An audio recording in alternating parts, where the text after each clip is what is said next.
Rencontre entre Malik Ben Nabi et Messa Ali Haj en 1933. Désirant relancer l'étoile nord-africaine et rallier à son projet les étudiants nord-africains, Messa Ali Haj contacte en 1933 l'Association des étudiants musulmans nord-africains, AMNA, dont Malik Ben Nabi fait partie depuis son arrivée en 1930 à Paris pour ses études. Créée à Paris en 1927, cette association, l'AMNA, était le prolongement de celle fondée à Alger en 1919 et que Farhat Abbas a présidée de 1927 à 1931. Un historien français, Guy Pervilliers, confirme cette donnée et précise qu'il y avait vers 1930 une centaine d'étudiants musulmans à Alger et une trentaine à Paris. Je cite ce que dit cet historien. Suivant l'exemple de leurs camarades français, ils commençaient à se regrouper en associations d'étudiants musulmans nord-africains, d'abord à Alger en 1919, puis à Paris en 1927. Les autorités françaises soupçonnent l'AMNA d'être une filiale de l'étoile nord-africaine et du Parti communiste français, auquel auraient appartenu ses deux secrétaires généraux successifs, le Tunisien Ahmed Ben Milad et l'Algérien Ahmed Ksous.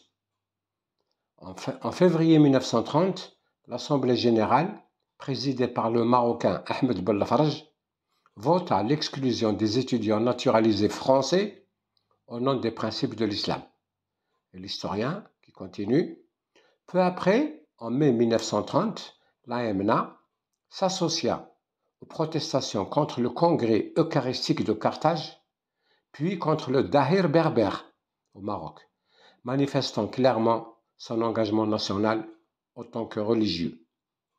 Fin de citation de Guy Pervilliers, qui a tenu ses propos dans son livre « Le mouvement étudiant algérien à Alger et à Paris entre 1919 et 1939 ». La rencontre entre Messa Ali Haj et Malik Ben Nabi a lieu dans une chambre de l'hôtel Hogar, qui se trouve dans le quartier Saint-Michel à Paris, en présence de Belkacem Rajef, Sejilani et Ammar Rimesh du côté de Messa Ali et Ben Slimani et Ben Milad du côté de Ben Nabi. Le projet est exposé par Messa Ali et une seconde rencontre est programmée pour arrêter les modalités de création, en fait de relance, du premier parti nationaliste algérien, l'Étoile nord-africaine. La réunion se tient 15 jours plus tard dans la chambre d'un ouvrier rue Saint-Jacques. On décide de l'organisation d'un rassemblement et d'une soirée théâtrale et musicale pour marquer la première apparition officielle de la nouvelle Étoile nord-africaine. Ben Nabi est chargé d'écrire la pièce de théâtre qui sera jouée par lui et par Ben Milad, le Tunisien, et quelques autres. Il choisit pour thème l'injustice coloniale. L'événement doit se produire à la salle Cadet, au siège de la loge maçonnique Le Grand Orient. La salle est comble. On remarque au premier rang l'imam de la mosquée de Paris, la femme de Ben Nabi est assise à côté de la femme de Messa Ali. La pièce en un seul acte est jouée comme prévu, puis vient le moment des discours. Sejilani, Imash, puis Messa Ali se succèdent à la tribune et annoncent la naissance de la formation politique. On pense enfin aux distractions. Quand la musique et la danse commencent, Ben Nabi se retire avec sa femme.